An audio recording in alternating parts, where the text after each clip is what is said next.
Hey guys, today we will speak about mid-game gearing. In my last video on gearing, I spoke about early game. Generally speaking, a quick recap on what early game means, mid-game means, late game and end game means. Uh, Easy way to divide it is all the way, depending on what stage in any gear raid 1, 2, or 3 that you can clear, all the way from stage 1 to stage 12 is early game.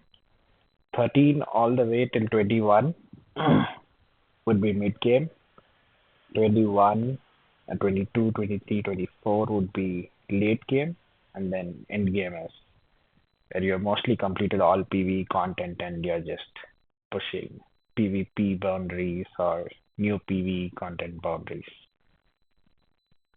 So uh, the difference, the main boundary between early game and mid game is when your gear focus shifts from epic and legendary gear to legendary and mythic gear.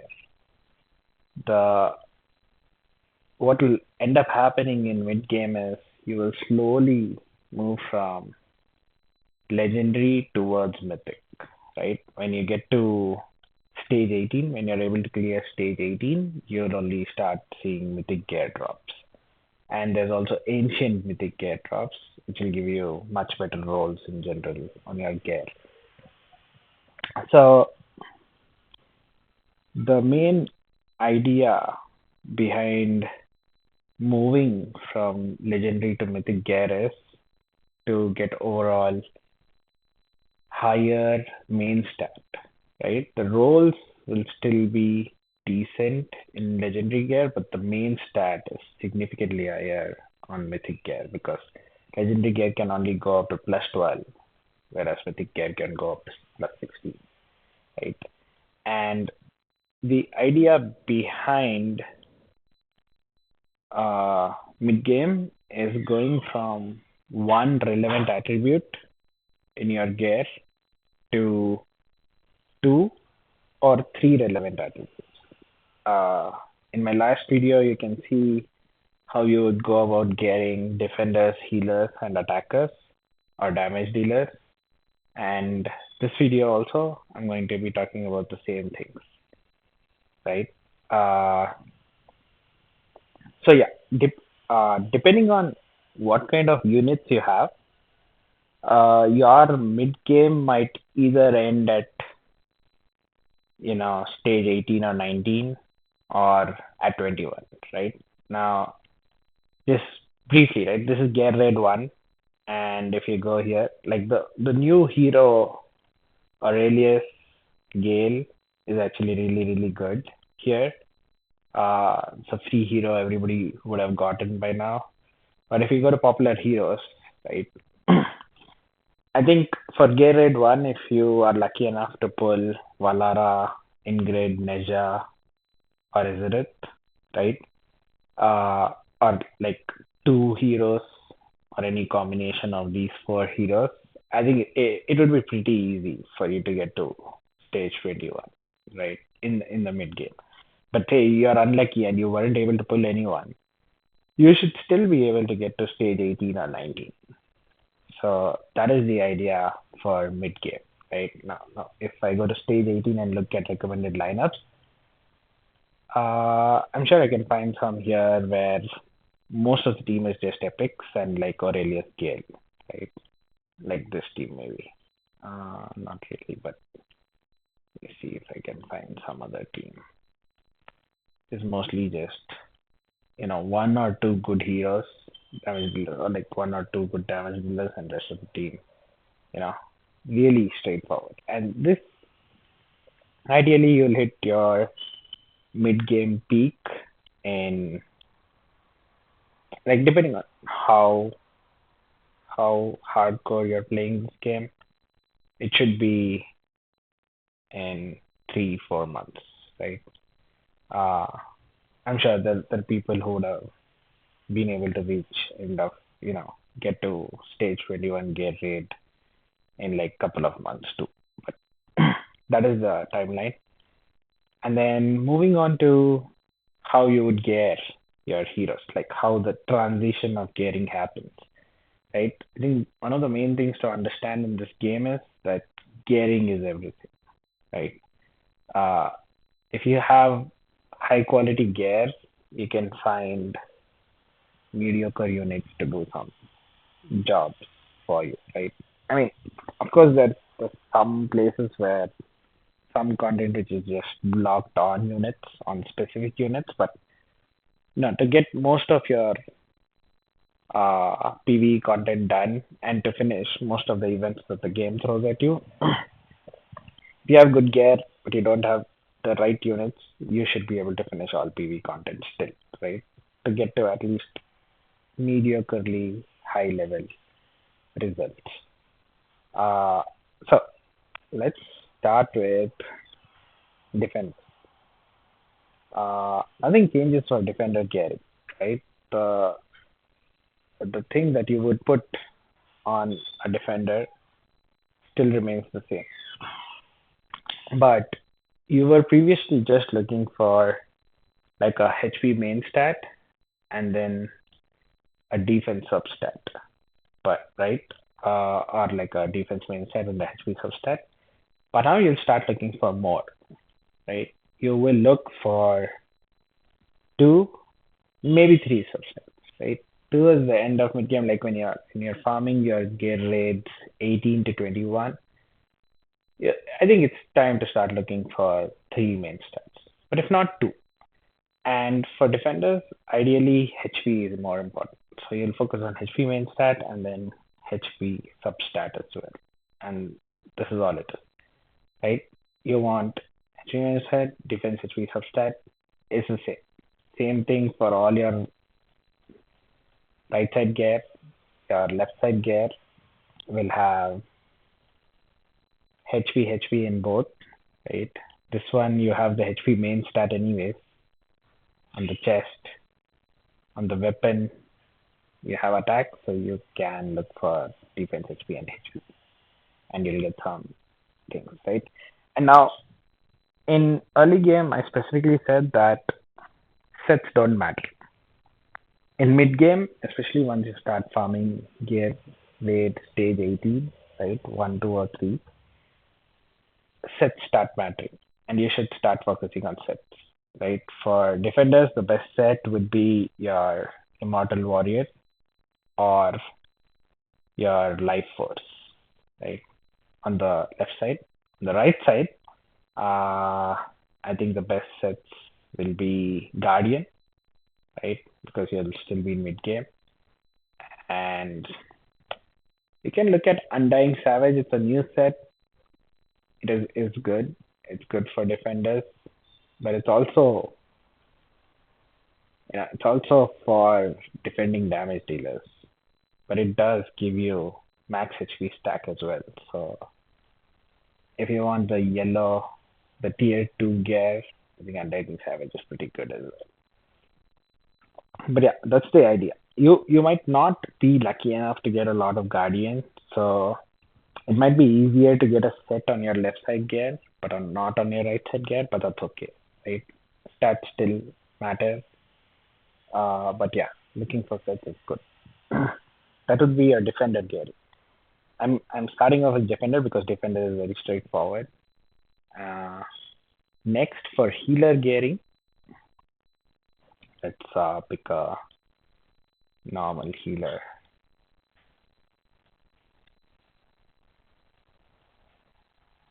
Yeah, let's just take Midan, right? Midan is a HP based healer. Uh, so very straightforward, right? Depending on what kind of healer you have, uh, HP based or attack based healer. Good like rule of thumb is to go for uh, HP percent bangle, right? In the sense, like if Midan is a HP based healer, so HP percent bangle. If you have like LON or light lock, that will be an attack based healer, so it will be an attack percent bangle, right? Just get attack percent bangle. you want to start looking for invigoration, right? Or I think in mid game you'll just get a Skelpius, so you can just look for that or invigoration, right? You want to put those in because building your Asclepius sets helps because later you will be able to evolve them into Invig sets. So that is the idea. Uh,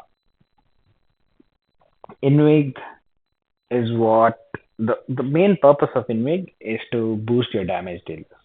If you guys don't know, right? When deployed, hero and one random ally gains 10% attack, and this is great.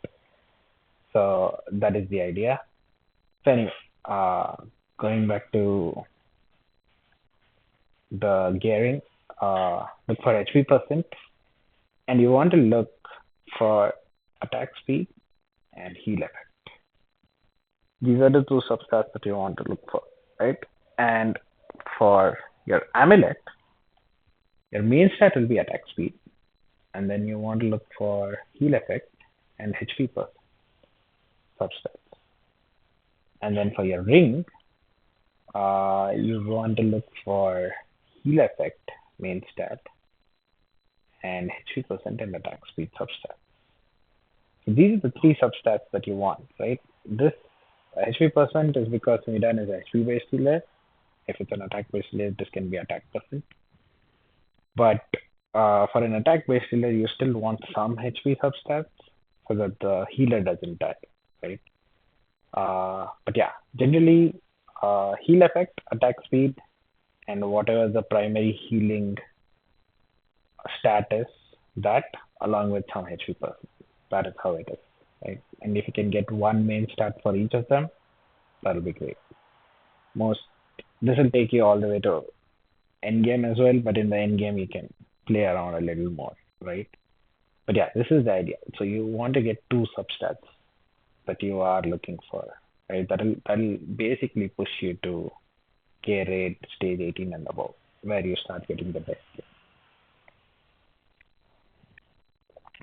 Well, the best gear is tier 3 gear, but that is all the way in end game. So for now, this is, and you'll still get some of these tier 3 gear crafting materials. So we'll talk about that in the next video, but that's the idea. And now that you know what the main stats are, you look for the same main stats here as well.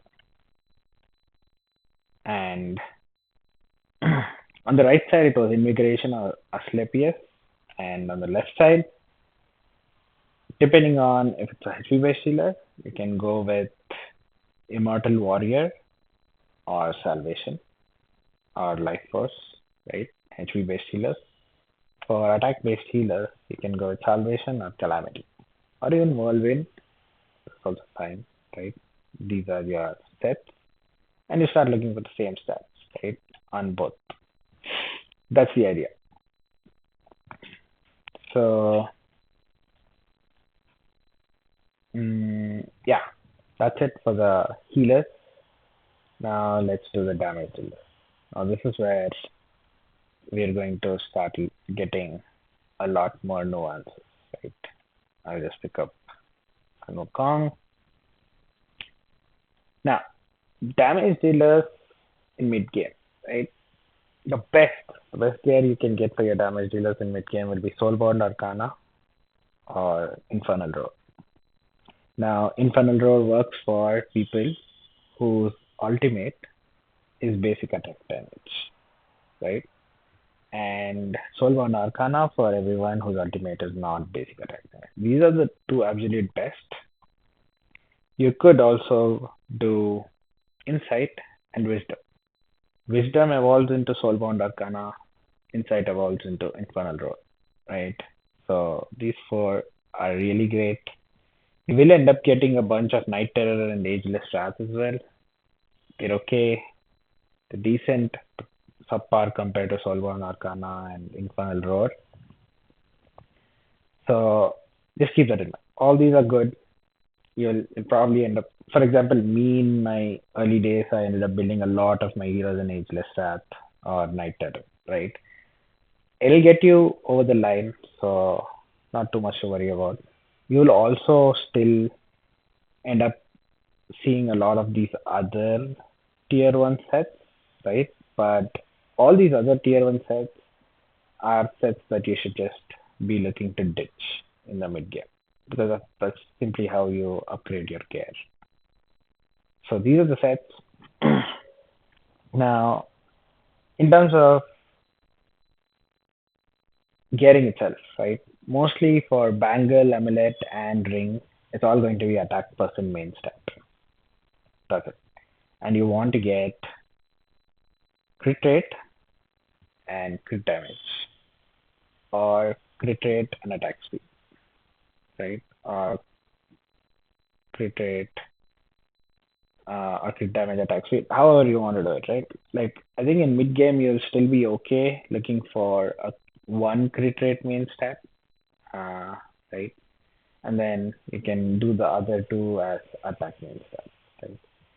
I would say try and focus on getting at least one attack main stat, right? You can do crit rate on the bangle, attack on the amulet, and crit damage if you want on the ring. That's fine. Or you can exchange these two, crit damage and attack, right? That's fine too. But yeah, the main stats are attack, crit damage, crit rate, and attack speed. They're actually those are the main stats in that order, assuming you can hit 100% crit rate. But in mid game, that won't be that easy. So I would say in mid game, your main stats will be attack percent and crit rate. Make sure you're able to get to 100% crit rate or as close to 100% as possible. And then you can, equally balance out the crit damage and the attack speed part. Because some amount of attack speed is required because attack speed early early increase in attack speed gives you a lot of returns. So hope that is clear. Uh, what else? So this is on the right side gear. Uh, and the left side gear, the things that would be great. Actually, left side gear is pretty versatile in mid game, right? You can do whirlwind, you can do calamity, you can do annihilating might too. That's also fine. And warlord. These are all damage dealing gears. Right? There are few HP based damage dealers and very few defense based damage dealers as well. For those, you can go to Immortal Warrior and Life Force, right? But this is usually the set you want, and stats you want on the left side are attack, crit rate, and attack speed or crit damage. Right? You want to start looking for 2 or 3 stats. Right? What you can do is you can do attack, crit rate, and on the other one you can do, for example, crit rate, attack speed, or crit rate, crit damage, and so on. Right? But basically, you want to look for 2 minimum out of the 4 main stats on all your pieces, right? On all 5 of your pieces, and that should be able to get you to stage 21. So quickly, I can show you how that looks. Let's go to gear rate stage 21, right? Then we'll go to guides, we'll go to recommended lineups here. Let's pull something that looks like, yeah, this guy, level 71, right? And he used A drill to finish it. A drill is a very component for gear rate 3 up to stage 21. And you can see, so he's using Infernal Roar and Immortal, Warlord, right? And it's attack, attack, attack, and then just getting the right stats, right? This person's got 3 good stats. This has 3 good stats. This has 3 good stats. This has 3 good stats. This has 3 good stats, right? So that's the idea. that'll easily get you there, right? This person level 31, probably 4 or 5 months in the game, right? Uh, I think one thing I did forget to mention is how do you find out if Infernal Roar works or not? I think a better option would be even Kikiri, right? Or like Ardea or Silas, right? See, ultimate, it's written basic attack damage right here, meaning Infernal Roar is perfectly fine on this person, right? Because all damage they deal is basic attack and basic attack. So the the Infernal Roar damage increase, just basic attack damage 40% is there for all damage that Silas deals, not only basic attack, right? Even the ultimate is covered. Whereas if we just look at Soulbound Arcana, every time an ultimate is cast, permanently increases damage up to 5 times, right? And this is global. So once you start a map and you have 5 heroes, 5 different heroes, and all of them cast ultimate one, this will be at the max stack, right? You'll have 50% increased damage for whichever hero has Soulbound Arcana as their gear set. And specifically for Soulbound Arcana, you know, I can for a hero that has specifically ultimate damage, like for example Rosalia. Her ultimate is not basic attack, completely different kind of damage, and Soulbound Arcana would be great for only basic attack with basic attack. So if you put Infernal Roar, she won't get that advantage when she casts her ultimate. And Rosalia basically does all her damage when she casts her ultimate. Hope that helps you guys out. Let me know in the comments below if you have any questions. And please like and subscribe if this helped you. Thank you. Peace.